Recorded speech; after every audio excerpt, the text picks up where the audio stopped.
What a busy day in the NBA. There were 11 games on. There were big performances as usual and one absolutely catastrophic injury to Taylor Hendricks. Michael Bolton. Thanks, Josh. It's Michael Bolton here, and it's time for another episode of the Locked On Fantasy Basketball Podcast. Let's get to it. Let's get to it, indeed. You are Locked On Fantasy, your daily NBA fantasy podcast. Part of the Locked On Podcast Network, your team every day. Hello and welcome to the Locked On Fantasy Basketball Podcast, brought to you by Basketball Monster. My name is Josh Lloyd, and stay tuned later on for my Glow Up special. I'm also the lead fantasy analyst at basketballmonster.com, and you can find me on Twitter, as always, at redrock_bball, on TikTok at redrock_bball, and on Instagram at Locked On Fantasy Basketball. Today's episode is brought to you by Game Time. Download the Game Time app, create an account, and use the code LOCKEDONNBA for $20 off your first purchase. You got a favorite team? Well, you've got a favorite newsletter. LockedOnDaily.com is where you can sign up for the best newsletter for your favorite team. And also, thank you for being a double banger, thumbing it up and watching and commenting and all of that stuff. Got a lot to talk about. Bad injury to Taylor Hendricks. We'll talk about that and the ramifications of that later on with Utah Jazz. But if he plays a game this season, I will be absolutely flabbergasted. There is, I won't say zero, but there is 0.0001% chance, I would say, that Taylor Hendricks is playing again this season. Looked horrific. And that is just, not what you want to see for a young guy who was starting to look good. Really, really devastating stuff. We'll talk about, if you want, I'll tell you now. I'm pretty sure John Collins is just going to start at the 4. It's more minutes for him. It's more minutes for Cody Williams, who might be able to get more than a 3% usage. We'll talk about it more when we get to that Jazz game, though. But that's my initial read on that situation. 11 games on. We're going to go through everything we need to. Now, earlier today, we had a waiver wire show. So we're not going to cover waiver wire trends because we did that 4 hours ago, 5 hours ago, whenever it was. But just a couple of updates on some things. And it's all Golden State Warriors related. Curry is out. DeAnthony Melton is out for the next 2 games. And then we thought, well, that means more stuff for Andrew Wiggins. Well, apparently not, because Wiggins is not going to play either. He's officially questionable. Steve Kerr says they're preparing as if he's not going to play with a back problem. So that 12-man rotation is quickly down to 9, unless they bring in Hall Pass legend Lindy Waters, or my man, someone, I called him the Toucan. Someone said, let's call him the Vulture. The Vulture sounds even better. The Vulture, Reese Beekman. Does he go into that lineup as somebody who's a point guard? It's a lot for Pajemski now. It's a lot for Hield. It's more for the bucket, Johnny Kuminga. It's maybe more for washed watch legend Draymond Green. But no Curry, no Wiggins, most likely, no Melton. Bad state of affairs, but it does clear up a lot of stuff. So just make sure those Warriors are all swooped up. I hate that term, swooped up. It sounds so stupid. Why did I say it like that? Doesn't matter. Just go and grab them, and we'll see where that leads us to. After that, well, that's quick. We just wanted to cover off some news because most of the news is stuff that happened in these games with the 11 games that we're on. So we'll dig into those ones now. The first game is always an unbelievably lovely place to start. It was your fighting Tyrese Halliburton's up against the old mate Orlando Magic's. The Magic, they get the victory again as the Pacers continue their struggles. 119-115 was the final score here. I know there's been a lot of hand-wringing and disappointment about Tyrese Halliburton, but he had 19, 9 and 10 with a steal and 4 threes. He had usage of 21%, and that is basically literally the exact thing that he did last season. He averaged 20 and 10. He got 19 and 10. He gave you bonus rebounds. He hit more threes. You hope for more steals, and he's obviously not all the way back, and things still don't look right. But you take that. Pascal Siakam had 26 and 9 with 4 assists, a really strong game from him, while Miles Turner got into foul trouble. So his minutes have obviously been all over the place. But what we did see is that with Turner in foul trouble, it was exclusively Turner and Isaiah Jackson at center. Isaiah Jackson, this is why we get frothy about it. This is why we start getting excited about Jackson, because this is what he does. 7 and 9 with 4 blocks in 22 minutes, and for some reason shot 25%. So he shot 50%, which a center normally does, or 60%, which is something that he should do. Well, that is a lot better. Now, of course, so far, Turner hasn't been playing 27 minutes a night, which would allow Jackson to play 21. That hasn't been the case. But if Richard Carlisle goes back to that distribution, then Jackson is a 12-team league player in those situations. I just don't think we're fully reliant on that. 14 teams, yeah. Stashability, yeah. Andy Nembhard, 34 minutes, probably his best game, 13, 3, and 7 for Nembhard. He's still not remotely close to a top 150 player on the season. Very small sample size, obviously. But the assists alone are keeping him relevant. Ben Mathurin basically out of the rotation. I know he played 14 minutes, but he just didn't really set foot on the court in the second half. Neither did TJ McConnell. They went with a different look. McConnell played 6 minutes and Mathurin played 14. One of those guys is a good fantasy player, and the other one of those is Benedict Mathurin. So I don't think we need to get overly invested in holding on to Mathurin. As for McConnell, he's a really tough hold just because there's just not enough minutes as a general rule. And then if you add this extra complication into it, well, it's hard to deal with it, isn't it? Get that garbage out of here. Ben Shepherd's the one who got the minutes in the second half, but not much to see there from a fantasy purpose or fantasy point of view is probably the correct terminology. Your Orlando Magic, the next one up, and I'm hoping that people didn't panic on top 40 player Jalen Suggs, who had 25, 5, and 7 with 6 threes, a steal, and a block, and more importantly, played 35 minutes. The first 2 games were obviously horrible. We were getting him in the 90s, 80s of drafts, and last 2 games have been unbelievable.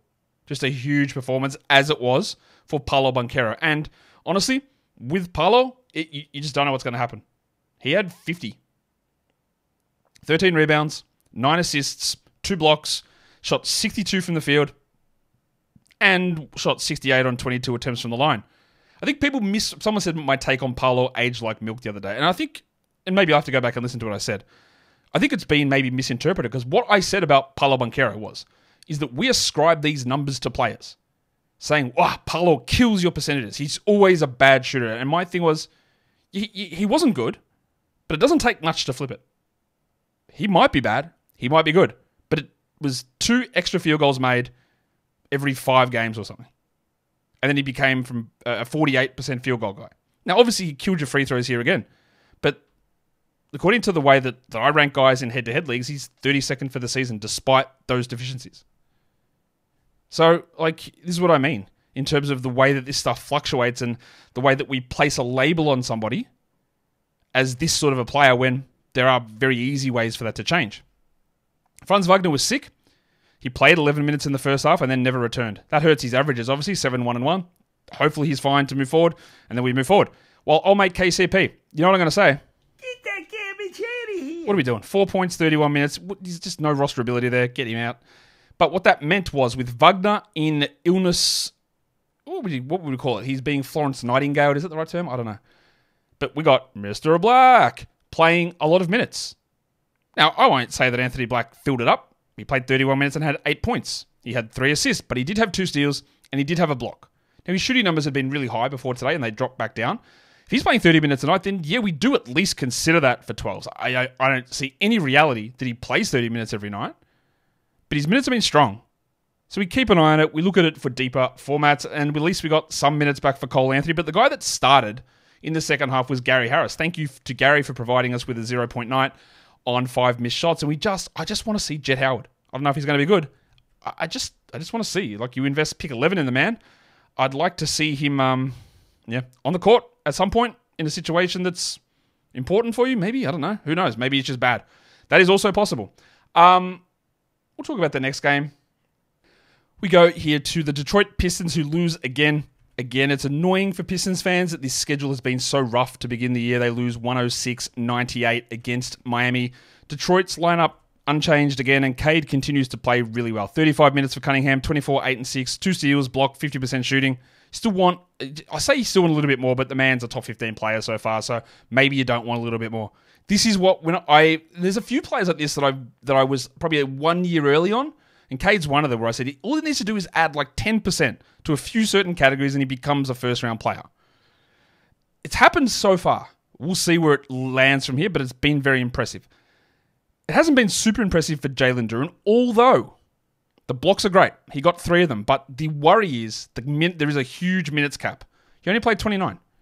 10 and 11 with 3 blocks. That is still totally okay. It's totally fine. But that is a worry. How about old mate Alf Stewart grabbing 15 boards coming off the bench? Cool, good for him. Don't care. What I do care about is how bad Tobias Harris is shooting. He cannot hit a shot. But in saying that, do not drop Tobias Harris. I know that it's very easy to hate on Tobias Harris. It's very easy. He played 37 minutes. Yeah, he only took 11 shots and he only scored 9 points. But he had 10 rebounds, he had an assist, he had a steal, he had a block. At some point, he's not going to be a sub 40% shooter. He'll be a mid 40% guy.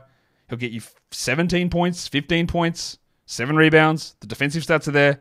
It's all been okay, despite really, really bad shooting. We also got a hot night from Tim Hardaway, who had 20 points in 33 minutes. I will not do it. He had 1 assist. That is all. No rebounds, no defensive stats. It's him, it's Beasley, it's Fontecchio. They're going back and forward. And it was finally a not great night from Jaden Ivey. But still, 18 points, 16 shots, 5 threes and 2 steals. It still gets the job done. So that's a really good sign when you are having a game which isn't your best and you're still putting up numbers which are pretty solid. And that's exactly what happened there for old mate Ivey. On the Miami side, they went with the same lineup, but not the same rotation, because Haywood Highsmith, who played 30 minutes in Game 1 and 0 in Game 2, he was back to ruin our party and played 21 minutes. He had 4 points. We don't care at all. Yeah, the 2 steals are fine. But what this means is it's just extra confusion for someone like Little Chungus, Nikola Jovic, who played 30 minutes last game, and of course, he played 14 here. He had 6 points, he had 2 threes. And I talked about him on the Waiver Wire show earlier today, saying I'm not convinced with him as a player. His numbers are still pretty mediocre, but the playing time was up. Well, now it's not. And I'm not saying that it stays at 14, but when you see a guy go from 25 to 30 and then back to 14, what that means is that you shouldn't have any confidence in the floor. And if the upside's not sky high, a low confidence floor is not a good mix. They went to more Jaime Jaquez, who played 33 minutes in a game that Butler was available. 12 and 9 with 3 steals, is good. The rebounds are good. The steals are good. But is this what he's going to continue to do? Play 33 minutes? I'm not certain on that. He remains a hold, but I'm not certain that's going to stay that way. As for Jim Butler, 3 points in the opener, and then the next 2 games have been awesome. He didn't hit a 3, of course, but who cares? 23, 4, and 7 with 4 steals and elite percentages. Well, Bam Adebayo only had 12 points, but if you get 3 blocks and 3 steals from Bam Bam, chuck in 4 assists, well, that is a real bonus. I would say that you're not really buying low on Bam now after a game like that, but that's cool. Rozier and Hero did their thing, 20 and 5 with 3 assists for Rozier, while Hero had 19, 4, and 6, and it's very hard to complain too much about that.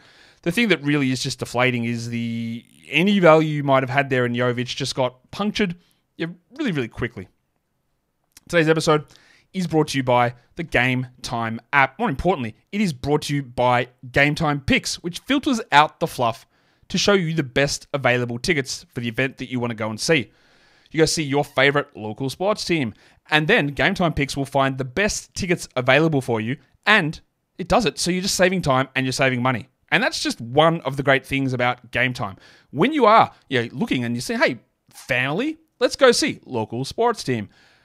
You go on there, you can check the all-in pricing. You toggle it on the app, it tells you the price that you need to pay. So when you're looking at how much is it going to cost to my family, you don't get there and get everyone, hey kids, get around, we're buying tickets. And then you go to the checkout and go, oh, they just added 20% on. Sorry, we can't go because I got overly excited and I just went too early.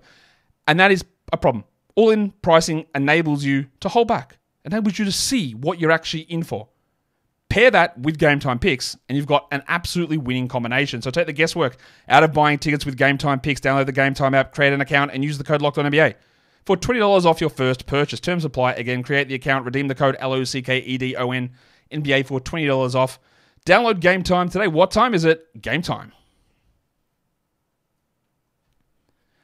All right, so let's go in now. Which game are we up to? The third game of the day. This is your mates, the Washington pesky Wizards, in there pulling off another victory, and they did actually make a lineup change in this one. We did get an update just as I'm recording this on Taylor Hendricks. It's a fractured fibula and a dislocated ankle. Yeah, that is season over. So the Wizards knock off the Hawks. We'll talk more about the Hendricks stuff later, but that's it. That's season over for him. 121 Washington, 119 Atlanta. The Wizards changed the lineup. Bob Carrington came off the bench. Jonas Valanciunas started. And then Brian Keefe said, no, we're going back to the Bob Carrington starting lineup at halftime, which is what he did. Let's talk about what Valanciunas did, and it just didn't change. 7 and 9 with 4 assists on bad field goals and no defensive stats. And 21 minutes a night, 22 minutes a night is not enough. If he is a backup, then he is not a 12-team league player. You can have patience, and I think that's probably worthwhile for this week. But this is quickly trending the wrong direction. What is trending in the right direction is, as I said it earlier, is that the theme of this show? That I just came too early? I just went too early on these players? Because Jordan Poole is doing the things that I thought this absolute dickhead would do last season. 26 points, 5 assists, 2 steals, 6 triples. He didn't get to the line that much here, but his usage is up, his minutes are up, and he didn't do any of this last season. Jordan Poole, by the way, first rounder at the moment. Just remember that. Kyle Kuzma, after playing limited minutes in all of the games until now, was great as well. 25, 11, and 7. Unfortunately, as per usual, he didn't shoot well. That's his standard, usual operating procedure. He also left late to go to the locker room and didn't return, but I haven't really heard an update on that. This was a really strong game from Bub. Now, most of his work bubbles came when he played off the bench, but he had 13, 3, and 2. We don't bother with him in 12s. He took 5 shots. Big minutes for Corey Kispert here, though. 34 minutes, 21 and 4 with 4 threes. That is an interesting development because they took Jared Butler's 8 minutes out of the rotation. They moved Marvin Bagley into a nothing role, which was interesting to see that he moved from 10 minutes to 3 minutes, and that meant we got more out of Kispert. I don't think he's an ad. I don't think he's very good. I think his upside is really low. But we watch how those minutes trend. And then Bilal, who I believe had 2 Tony Snells at halftime. And by that I mean I think he went 2, 1, and 1.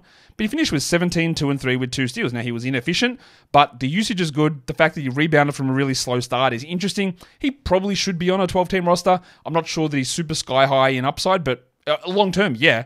But this season I'm not sure. But that is 2 interesting usage games from Bilal. I'm also making sure that Alex Sarr is on a roster. Yeah, he only scored 7 points on 27%. That stinks. That'll get better pretty quickly, I think. 9 rebounds, 2 blocks, fine. Got to roster him. And then the other guy to watch just for deeper formats is Keyshawn George. Late first round pick. He played 22 minutes. He only had 3 points. That is a deeper league scenario. That is a stash sort of situation. The Atlanta Hawks, who started the season so promisingly, have now lost to the Wizards after losing to the Thunder. But any buy low discussion on Jalen Johnson, heaven forbid I discuss a buy low opportunity for Jalen Johnson, is done. Because, like I said, we guarantee it, he will not be a 29% shooter. He had 29, 12, and 7 with a 111 on 65% and 86%, and it never fails. If you panic about these guys, I can pull up 25 million examples of these crazy panic situations that correct themselves. Nearly every time.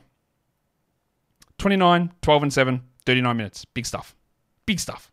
Of course, this goes the other direction. He's not a 65% shooter. All about swings and roundabouts. Trae Young had just a horrid shooting game, 13%. That is brutal, but he helped you at the line, and he had 14, 8, and 13. Still a really good game for a very clear top 10 player at the moment.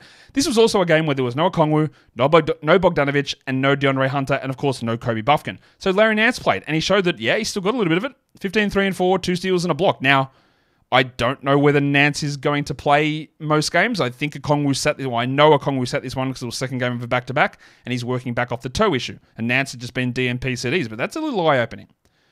Capella, only 25 minutes for Capella, even with no Okongwu. He's good, 16 and 4 with a steal and a block, and he should still be rostered, but just be aware of that. While Ricochet started with no DeAndre Hunter, 2 steals and 2 blocks is great. But he had 4 points, and he lost minutes to David Roddy. I don't think we need to be holding on to Zach Ricochet. Even though Hunter's out, he's missed 2 in a row. I'm not interested. Move on. Do it. All good. As for David Roddy, him and Taylor Horton-Tucker battle for the 2 players that I hate watching the most, that are actually bad, unlike Cam Thomas, who I hate watching, who's good. Roddy had 9 and 6 with a steal and a block. That's all well and good, but I could not bring myself to care. While it was another somewhat disappointing Dyson Daniels night, still good. 11 and 3 with 2 threes and 3 steals, gets it done. You know what you're getting. There was obviously high points from some of those earlier games that were just not realistic to continue. But yeah, we're still getting stuff done by getting the steals, and really, that's what life's all about, isn't it? Let's talk about the next game. We've got the Boston Celtics. They just take care of business again against the Milwaukee Bucks. 119-108. The Bucks with their same starting lineup. Lillard had 33, 7 and 7, 2 steals and a block. Love that. And the free throws are unbelievable. Giannis's free throws, not so unbelievable. 2 of 6. But he had 30 and 10 with 6 assists. We'd like a little bit more from Gianni in the higher field goals, but more importantly, some defensive stats. But otherwise, you're not complaining a huge amount. Let's do a quick check-in on Brook Lopez's blocks. 4 of them here. 6, 3, 0, 4. All right, he's racking up big numbers, apart from the ones where he gets 0. And we actually got a decent game. And for Gary Trent, this is a decent game.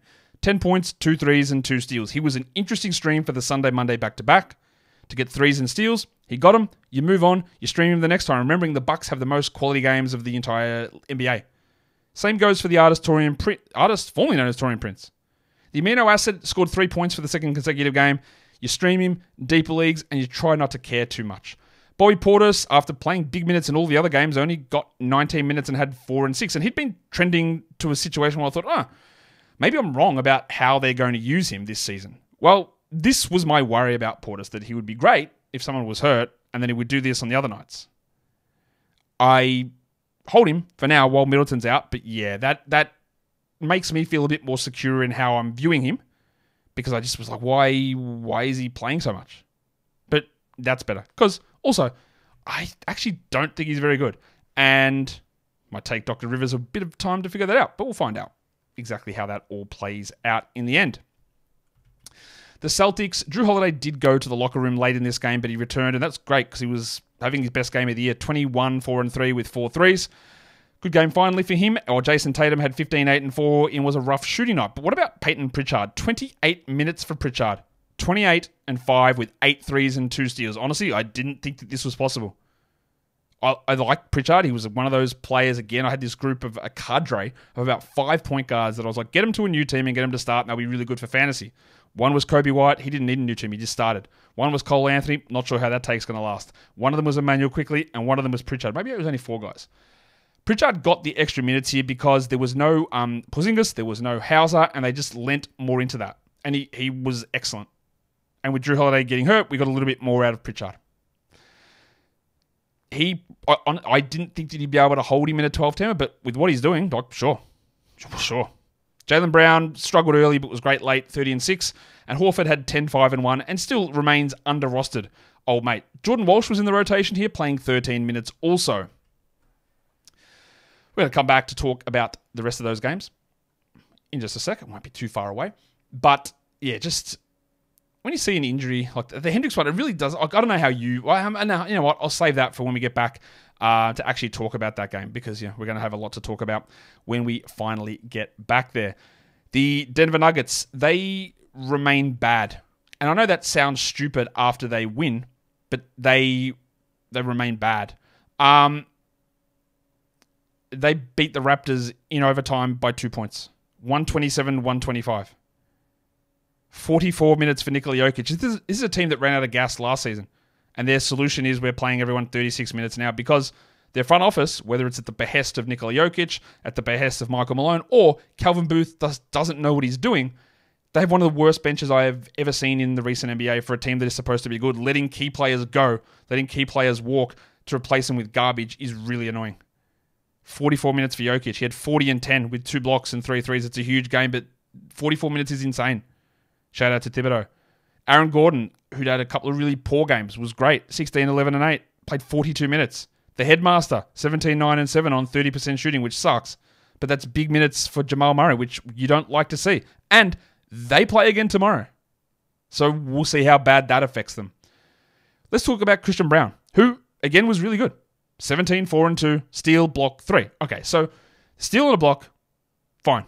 He might do that. 1 steal a game is league average. 1 block a game is above average. I don't think he can average a block a game, but he is so far. What was really interesting here is how much they just lent into playing him. 40 minutes. Remember, in preseason, he was thoroughly outplayed every single game by Julian Strawther. Every single game. And now they are leaning on him with gigantic minutes. 17, 4 and 2, steal and a block. He still took 11 shots, which is not a huge amount, but it's fine. 15 usage. They went in at a really high rate. Again, 71% from 2. I'm just waiting for there to be a consistent leveling of his percentages. But if he's playing 40 minutes a night, which of course is overtime, but even 35 a night, that is enough.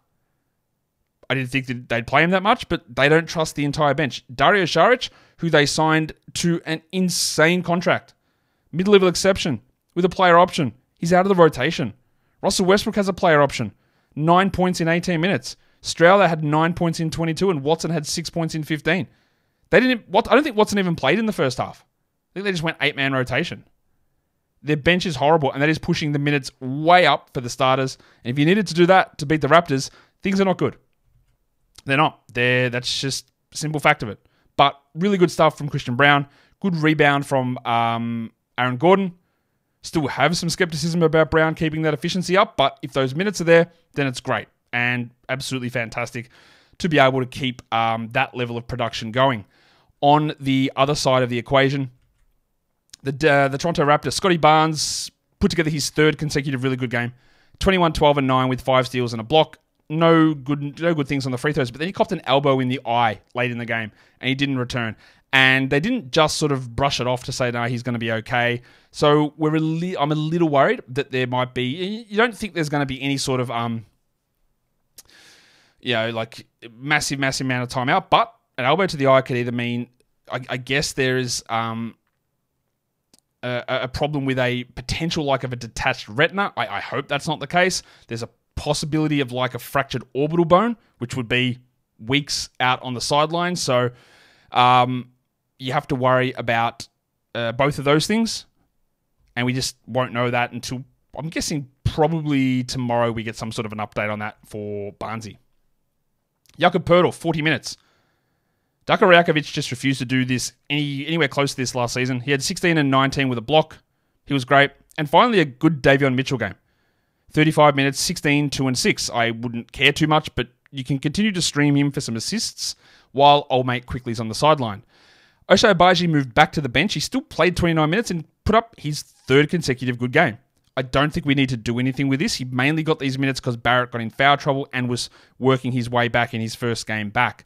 As for Barrett, 20 and 5, didn't shoot well, didn't take a free throw, didn't have defensive stats, not the greatest, but he had 20, so we're good. Just make sure he's not on the waiver wire. And it was good to see 37 minutes from grade A Dick. 15, 2 and 4 for him. He didn't shoot very well. I'm very interested to see how it all looks when Quickly returns, but the first test here was the return of Barrett, and he still survived. He still put up pretty good numbers. Not ideal numbers, not perfect numbers, but still pretty good numbers for Dick, and at the moment he remains a 12-team league player. Jonathan Mobo, after that just random one-game performance, he's just a March stash. If you have the facilities to do that, big man, you might not, I don't know, but he's definitely not providing any value for you right at this very moment. Let's get on and cover off the next game. It is the Cleveland Cavaliers and the old New York Knickerbockers. The Cavs win it 110-104. The final score for Cleveland. There was no Max Strus, so they started Dean Wade again, but Darius Garland might be back. I hope so. 34, 3 and 3, 2 steals, 2 blocks, and shot really well. And we know the shooting won't hold. But he said now a top 45 player for the season. That sounded like I was Jar Jar Binks. He's a now. And it just shows that you can do this still. And he still can put up those numbers, and that's great to see. 36 minutes from Evan Mobley, so Atkinson extending him out a little bit. 17 and 8 with 3 blocks, while Don Mitchell had 25, 2 and 5. So good numbers from the good players. Same with Jarrett Allen, who had 15 and 15. They're probably one of the least interesting fantasy teams. We finally got Karis LeVert's minutes back up. He had 5 points in 26 minutes. Outside of the schedule stuff, very hard to look at him as any sort of a hold. Very hard to do that. While Milk, Ty Jerome was playing big minutes and then played 7. And Okoro played 9. So a little bit of a changing of the ideas, I guess, for old mate Ken Atkinson in this one. We'll go to the other side of the equation here. We've got the New York Knicks side of it, and they lose. And there were injuries to worry about. Josh Hart hurt his ankle. Jalen Brunson hurt his foot and returned to the game. They're playing huge minutes. Hart was great, 16 and 13 with 3 steals, but came into the game with an ankle problem and then left and never returned. I would think that there is risk of him not playing, and then their bench is still nothing. It's a lot of Juice McBride, and if you wanted to, this is the opportunity to add Juice McBride, because if he's going to start, he's going to play 37 minutes, and he's going to be useful. McBride had 14, 3 and 4 here. That's fine, but it is going to be... His 12-team value is dependent on Josh Hart, I think. Jalen Brunson is a buy low, maybe? 21, 3 and 7, shot 33%, didn't hit free throws, hurt his ankle. I think he's going to be okay, but he has had a really poor start to the year. While Karl Anthony Towns was fine, wouldn't say he was good, 13 and 10. Mikal Bridges has been better as well, 19 and 6 with 2 steals there. That's okay.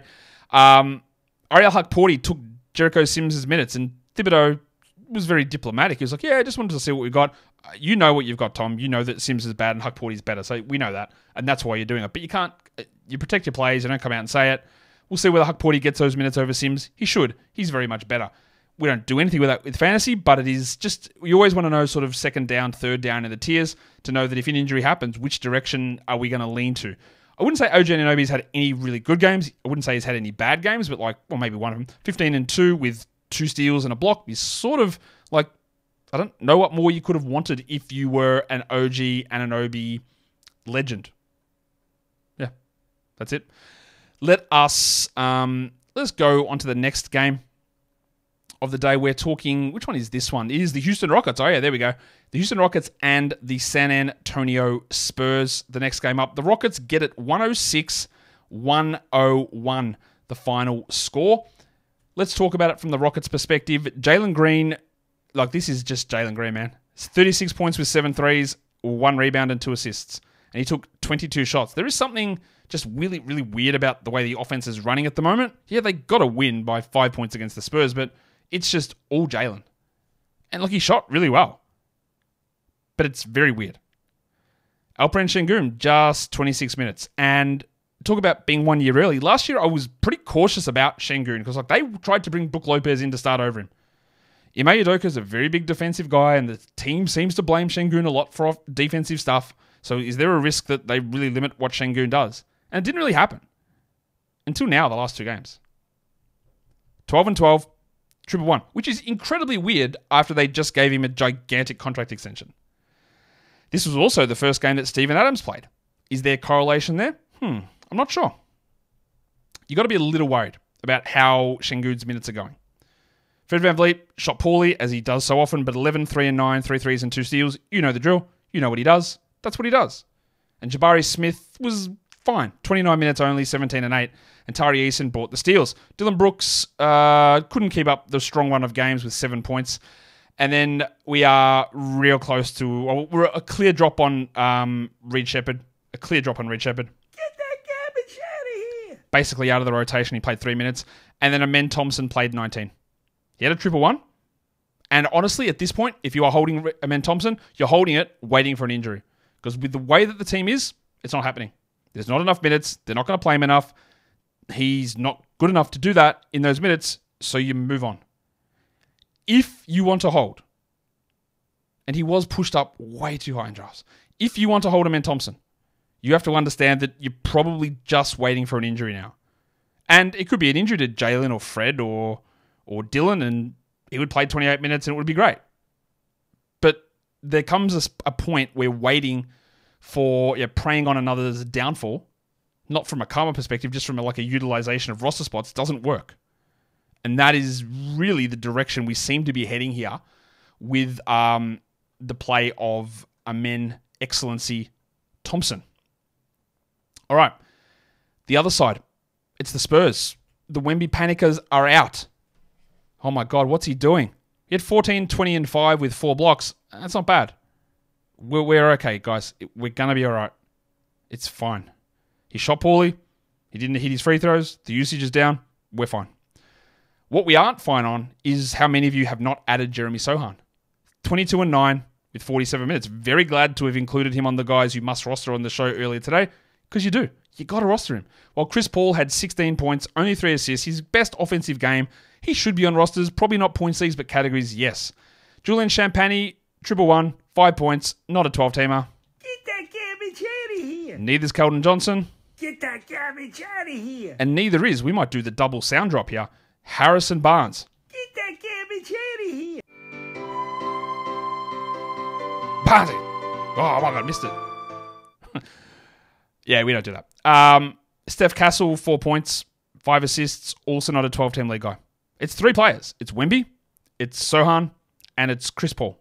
And no one else is a 12-team league guy until Devin Vassell returns.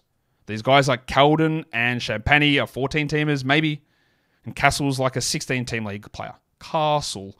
Malachi Branham, the Malacca, he had 15 points with not much else. He was trying to do his best Jalen Green. He can do that occasionally, and then he'll do nothing the vast, vast majority of the rest of the time. Let's get into the next game, where it is your Chicago Bulls getting the victory over the load management legend Memphis Grizzlies. And the minutes stuff was always a risk of biting the Grizzlies in the ass, and it did, because they were up big here. And the Bulls stormed back to win 126-123. Levine is off to a red-hot start. top 25 player. He averaged 30 and 3 with 5 threes and 4 assists. I didn't mean average. I mean he got. And he shot really well. Well, Josh Giddey, still under 30 minutes, but the numbers are still fine. 12, 13, and 8, steal, block. You want more minutes, but it doesn't really matter because the numbers are okay. Vooch, hitting a ton of threes, man. This guy couldn't buy a three to save his life last season. He's at 22, 7, and 5 with 4 threes, while Kobe White, the back and forward, continues with him. Very good game. 20 and 2 with 5 assists with some bad shooting. But what about old mate Sticks? Much like his former teammate Isaiah Jackson, we got a taste, we got a glimpse, we got a sniff. 16 and 7 in 12 minutes.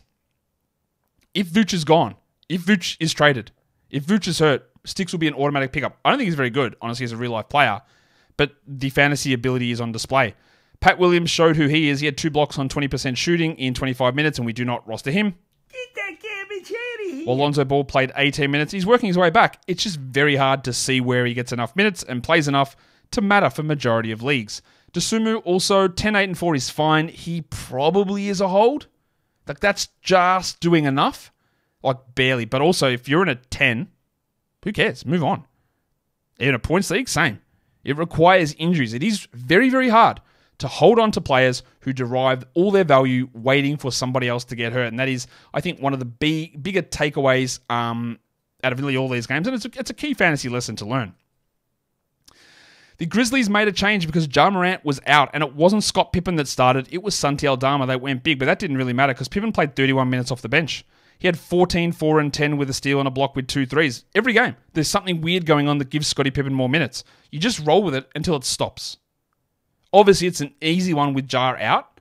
Even though he didn't start, he was great.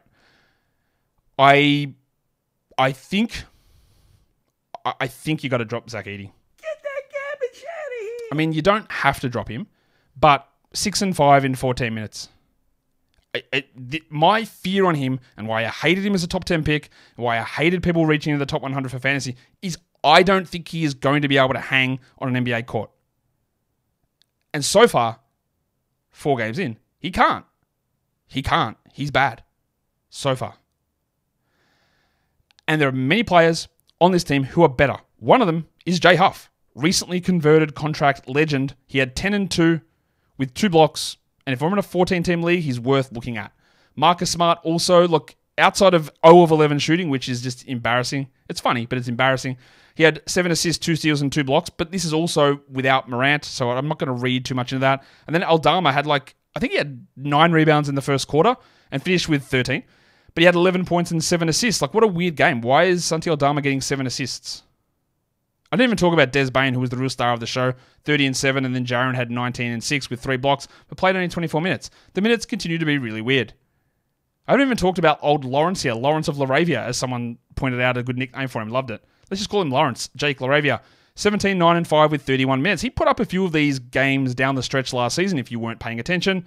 It's hard to see how it all works out, but there's no Morant, Kennard, Conchar, Williams, and Jackson in this game. And that enabled him to get that playing time. We keep an eye on him. We do nothing with it, but it was a good game nonetheless. The takeaways here are that Aldama, while there's this weird minute stuff, is useful. Don't think there's long-term there. Scottie Pippen's a very good player, and if getting minutes to him somehow, some way it's happening, so we look into that. And then Zach Edey, I just don't think we do it. We can't. How can you do it? He is 263rd so far, and if I'm going to use a default sort of tiebreaker on players that we want to hold on to or not, if I think they're bad, I'm not holding on to them. All right. Let's head into the next game now, and it is the Utah Jazz and the Dallas Mavericks. No changes to the Jazz lineup for this game, but of course this was the game where we got the big injury to Taylor Hendricks, who does have a fractured fibula and dislocated ankle, and that'll be it for him this season. He had 2, 3, and 2 with a steal and a block, and obviously just go ahead and drop him. It's done. It's over. What we do need to do is look at John Collins, who only had 16 and 6 with 3 threes, a steal and a block, but it is surely going to increase, so go and do that. Cody Williams, I would have thought, played more, but he only had 16 minutes here. That is only deeper league stuff. But what is encouraging is that Colin Sexton played 28 minutes. He had 23 and 4 with 2 threes. Shot 82%, but the minutes being up is encouraging. Walker Kessler, he's probably going to see more minutes now. 30 minutes, 12 and 11, 2 steals and 2 blocks. Larry Markkinen, 17 and 9 is good. But I've heard a lot of hand-reading about how bad Keontae George is. Oh my God, is he going to... Do we drop him? What do we do? This guy stinks. He played 36 minutes. He had 17, 5 and 5 with a steal. Yeah, he shot 33%. But like, are we seriously? Is that what we're complaining about? Like, that's fine. It's not fantastic. But look at the minutes. Look at the usage. Yeah, he might shoot 41%. That is absolutely possible. But it doesn't matter. You knew he would be bad at field goals. And if you didn't, might be on you. Totally fine with that production. Clarkson had 13, 5 and 4, which is probably good enough to be streamable. But we still have these 21 minutes that Hendricks played in this game that are going to need to be replaced. And their forward depth, not there. Do we see Kyle Filipowski at the 4? I think we might. He played 5 minutes here. We'll see whether he gets more, but that's a deeper league guy to take a look at without getting too over the top, but they just don't have other options. What they could do, obviously, is play Lauri Markkanen at the 4, Cody Williams at the 3. Or they go really small and they play Sexton, Clarkson, George all together and have no guards off the bench. I would expect Williams gets a bump, Collins gets a bump, probably Filipowski here as well. If we move across to the Dallas side of things, they get the victory 110-102. The final score on Dallas, they made no change to their lineup. Luka was a little bit gimpy towards the end, and they play again tomorrow. It's a very rough game here from Luka. 15 points on 27 or 23% shooting, and 67 from the line. 15, 9 and 8, 2 steals and a block. Again, not here to tell you that Luka's going to be a bad free throw guy, but it's also, again, really important that we often, as a fantasy community, use 1 year of something changing as definitive proof that it's fixed. AD's healthy. Cool. Luka's free throws, he's not punt anymore. Cool. I mean, maybe. But also maybe not. Bad game. Kyrie was great, and it was finally a good PJ Washington game. 12 and 11 with 4 steals and 2 blocks. Now, you're never going to get 4 steals and 2 blocks out of him regularly. We know this. He still didn't do much offensively, even though he shot well. He's fine to roster, but the upside, I believe, is pretty limited. In this game, Daniel Gafford started again, but it was Derek Lively doing more. 26 minutes for Lively, 14-4, 1 steal, 3 blocks. Gafford, 9-7, 3 blocks. Both players must roster players. While Klay Thompson, who, after his first awesome game, not as good. Like 18 points is fine, but he played 28 minutes. He had 4 threes. He had no defensive stats. He had 4 rebounds. After that first game, again, man, look at that. He's fighting for rebounds. He's re-energized. He's getting steals. Or it was 1 game. Klay still should be rostered, but just be aware. The other change that happened is Jaden Hardy was getting those minutes, and now they brought back the decrepit state of Spencer Dinwiddie. And this only matters to you in a deeper format, but Dinwiddie got the first minutes off the bench ahead of Quentin Grimes and ahead of Jaden Hardy because Jason Kidd, man. I don't know what more I can say. Jason Kidd. That's where we're at. All right, let's do the last 2 games of the day. We're talking Sacramento taking on the Portland Trailblazers. This is a first game of a back-to-back for the Kings. They get the victory in the end pretty easily. The score 111-98 is your final score there. We'll look at it from the Portland side of things at first. So just scroll down here. Let's do a double check. How did Jeremy Grant... 7 points in 29 minutes for Jeremy Grant. He still had a steal and a block, but you feel better when you look at something and go, what is going on? Why is Jeremy Grant doing this? And then you see this and you go, all right, we are back in business. Although, he still had defensive stats and he still grabbed 8 rebounds and it has been a very strong start. The Snowman, DeAndre Ayton, 20 and 10 in 34 minutes. Very good game. And what does that mean for our man, Don Clingan? 2 points. 12 minutes, 1 block. There is a lot of talk about Clingan. And yes, will you trade Ayton already? Okay, let me just... I don't know how to phrase this, right? Ayton has been very disappointing as a number 1 overall draft pick. There is almost no world in which Donovan Clingan has a better career than DeAndre Ayton. I don't think. I don't think he's that good. So, yeah, it's annoying that Ayton is paid this much. It is annoying that they drafted a center with Ayton there. It doesn't make sense. But Ayton is a better player, and I think he'll always be a better player. And one of the things we talked about on the waiver wire show earlier today was like, it is almost impossible to maintain 12-team value playing 13 minutes a night. It is almost impossible. And that's what happened. You can do it. You can stash. You can wait. But if you think an Ayton trade is happening, like good luck in the calendar year of the year of our Lord Giannis Antetokounmpo 2024. Like, when's it happening? It's not. It's happening February, if it happens. Who's taking Ayton, by the way? Who's taking on that contract? Nobody. So it is a tough ask. Scooter was better. 18, 4, and 5. Didn't shoot well, but that's still better, and he does belong on rosters. He's a top 110 points league guy, top 120 category league guy, with room to improve, obviously. And Tamani Kamara, yeah. Not really a must roster 12. They're in a really nice stretch here of games, and that's useful for Kamara, but he's not a long-term 12-team league player. Another bad night for Denny Avdia. I don't want to be correct that I don't think Avdia is that good. I didn't want to be correct. Well, actually, I did want to be correct on this because it was said to me many times he's gonna be unbelievable. He's moving to a much worse team. He's going to do everything. And my point was, absolutely not. What are we doing? He's not that good. The team is much better. I don't know how it works. And the answer is, so far, it doesn't. 2 points. Sorry, that's not true. 9 points, 25 minutes, 2 steals. It hasn't been horrendous for Avdia at all. He is totally okay. But there was an idea that he'd be this budding star and take over, and he doesn't. Because it was never a likely scenario again. Hold, maybe something shakes loose later on. Stinker from Simons, 12 points in his 32 minutes. And pretty good game from Jabari Walker, actually, 15 and 6. We don't need to worry too much about that. What we can talk about, whether we worry about it or not, it's a different story. We can go onto the Sacramento Kings side of this equation. Do we get 40 minutes a night out of these guys? Mike Brown tried it. We got 36 out of Sabonis, 16, 13, and 7. Shot well as well. Really good night. And what about Fanta Pants? I talked about him a lot on the daily streaming show and even on the waiver wire show, saying, if you want some points and threes, if they're going to play him, let's go. I didn't know that old mate was going to be RIP Dikembe Mutombo like with 3 blocks, but he had 18, 4 threes, 33 minutes. Now, we cannot trust Kevin Huerter at all. We know this. He'll be up and down. The minutes will be all over the place. We cannot trust it. But what a game like this does is should dampen any enthusiasm you have for 25 minutes of Keon Ellis. Now, Ellis played 14. He was back in the rotation. He had a steal and a block. That's okay. But a game like this from Huerter is not making that rotation change. Or all it does is just mean more back and forward, back and forward, back and forward. If you're looking for points and threes, you stream Huerter. If you're looking for steals and blocks, you stream Ellis.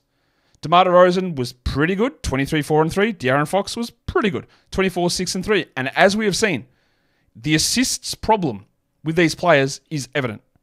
No one is a consistent source of assists. It varies every game. And for us as a fantasy basketball community, that's annoying. And we thought it would be annoying. 19 minutes of Malik Monk is honestly crazy. Like, I don't understand why he would take a discount, re-sign here, just to be played less. I don't get it. He had 12 and 4 with a steal and a block. I would still be holding Monk, but that is clearly not very good. And Keegan Murray was bad. And Keegan Murray had been really good to start this season. I was very down on Keegan as a guy that was getting picked sometimes in the 70s. I didn't get it.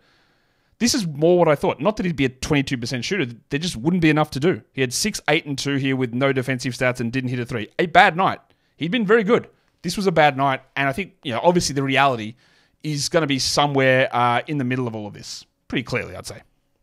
And now we go to the final game of the day. The Lakers finally lose up against the Phoenix Suns. No lineup changes here for the Lakers. Anthony Davis, 29 and 15 with 3 blocks. He continues to cook, as does Austin Reeves. I wish I went stronger on my Austin Reeves thoughts in the last week or so before the season, where I did hear them talk about giving more responsibility to him, and it's been ridiculously good. 23, 8, and 3 with 5 threes, while D'Angelo Russell's fine, but definitely being deprioritized. 14, 1, and 8 for D'Lo. And it was another unbelievable game from Rui Hachimura. And this time, it didn't take big minutes. Honestly, he has been a completely different player as a general. Now, again, before this game, the last 2 of them were almost Rui sort of games in that they were not super efficient with no defensive stats and it took big minutes. But this one, he had 20 and 10. He had a steal and a block. He somehow took 18 shots, the second most on the team. I don't know how much that's an efficient use of an offensive possession, but whatever. Rui's flying and he looks good. So we ride it until it falls apart. Well, I don't know what happened with LeBron. Now, it is a back-to-back. And he claims he's going to play back-to-backs and he's going to play all 82 games, which is not going to happen. I'm just give you the tip. It's not going to happen. He had 11 points with 8 assists on 21%, and he was a minus 17. Should we? It's a bit unfair. He's 40 years old. But there are a few little cracks showing at the moment.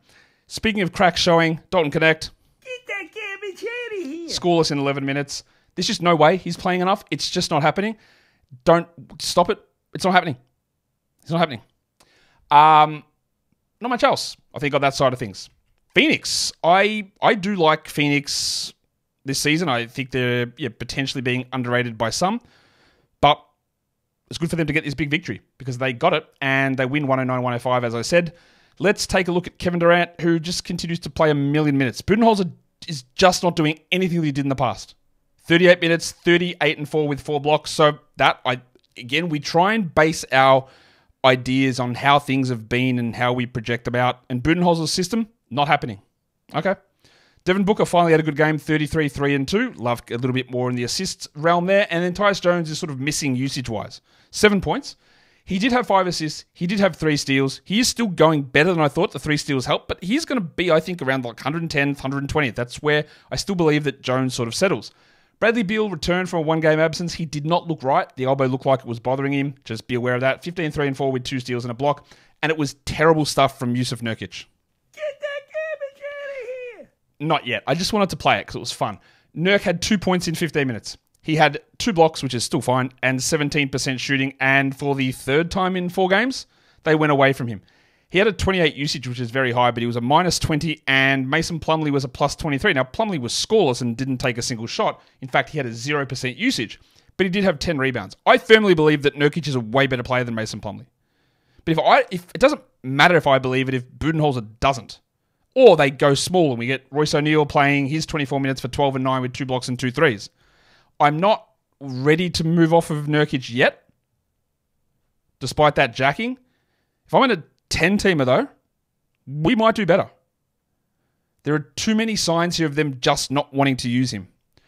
Ryan Dunn, impactful player. Obviously, we're looking for steals and blocks. He's going to bring it, steal, block here. I don't see 25 minutes a night coming his way, but he's really good when he's out there. He's always doing something interesting. Grayson Allen returned. He played 12 minutes. He had 3 points. There is zero reason to be rostering him in 10s or 12s, or honestly, maybe 14s. I'd probably hold in 14s, but maybe not. Get that garbage out of here! Not a great start to the season. Like I said, Bradley Beal returned. That pushed Dunn to the bench, but Dunn was still able to be somewhat impactful. Let's do the monstrous line of the night. Let's go straight into that. This one I don't think is going to be really any debate from anybody, but you never know. People debate stuff all the time. It's Paolo Banchero. He had 50. He had 13 rebounds. He had 9 assists. He shot 65% or whatever it was. He was ridiculous. He dropped in over 80 fantasy points. Easy call as the monstrous line of the night. What about the waiver wire line of the night? Who was the best player available in over 50% of leagues? It was, as I bring it up, Payton Pritchard. Didn't know that he'd be able to get 28 minutes a night. Still can't quite figure out how it's happening. Part of it is Hauser and Porzingis being out, mainly Hauser. But 28 points, 8 of 12 from 3. Unbelievable stuff. Top 100 so far this season, which is a surprise to be sure, but a welcome one. What about your young gun of the night? We'll hear this, I'm sure, quite a few times this season, but it is Victor Wembanyama. I know he only scored 14, but he had 20 rebounds, he had 5 assists, he had 4 blocks. Hasn't been the best start, but we also just need to not panic too much. And the vaunted dud of the night. Who was the worst highly rostered player on Monday? It was Nurkic. He sucked. He was terrible. They benched him. I don't know what they do now. I don't know. I don't think he's losing that starting spot. And he will have big games and he'll have bad games, but it is absolutely hurtling towards him being a droppable guy. It is hurtling there. Let's look at the top 6 players across the NBA for today. We will start with the top 6 category league guys. Of course, Paolo is number 1 on that list. He is followed by Nikola Jokic, Darius Garland, Damian Lillard, Scotland Barnes. We hope that his eye is okay. If Barnes' eye is not okay, and Quickly's not there, there's a lot of dick, and that is not the title of my past sex tape, maybe my new one. And it's probably going to have to be Mobo. Probably. We'll wait on that because Mobo's barely playing, but it will almost have to be Mobo if Barnes is out. And the other one is bust legend Jalen Johnson, who was the 6th best player today. Let's take a look at the top 6 waiver wire options. who are the guys available in over those 55% of leagues. Number 1 was Pritchard. Number 2 was Fanapants. Worth a 14-team look and a 12-team stream, especially for tomorrow. Larry Nance was 3rd, and that is with a Kongwu out, but he was awesome in that role. Royce O'Neal is definitely pushing to be at least a 12-team league option. Scott Pippen was great. No Ja Morant here. He's finding a way every game.